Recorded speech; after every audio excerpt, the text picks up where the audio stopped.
مدینہ منورہ سے 8 شوال کی اپڈیٹ کے ساتھ حاضر خدمت ہوں۔ مدینہ منورہ میں علماء کرام شدید دباؤ میں ہیں۔ متنازعہ فتویٰ کے حصول اور مقامات مقدسہ کی تاراجی کا ارادہ۔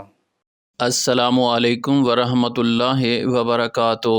یہ 1925 اپریل کا مہینہ اور شوال کی 5 تاریخ ہے۔ مدینہ منورہ میں حالات بدستور سنگین ہیں۔ خوف و ہراس میں مزید اضافہ ہو گیا ہے۔ گشت کرنے والے پرتشدد گروہوں نے نعرے لگانا شروع کر دیے ہیں۔ کرفیو کا سماں ہے۔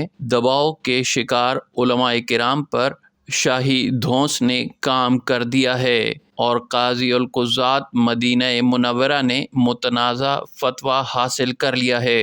حالات کی تفصیل کچھ یوں ہے کہ قاضی القضات نے 15 مقامی علماء سے ایک مشترکہ اعلامیے پر دستخط کروا لیے ہیں، جس میں قبروں پر تعمیرات اور گنبدوں کو بدعت اور ناجائز قرار دیا گیا ہے۔ مصدقہ ذرائع سے معلوم ہوا ہے کہ اعلامیے پر دستخط جبراً لیے گئے ہیں۔ ایک عینی شاہد نے بتایا کہ علماء کرام کو قید و بند اور سنگین نتائج کی دھمکیاں دے کر فتوے پر مجبور کیا گیا۔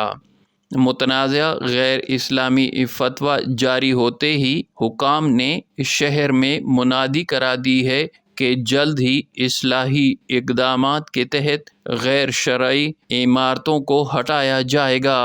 اس اعلان نے مقامی آبادی اور زائرین میں صف ماتم بچھا دی ہے۔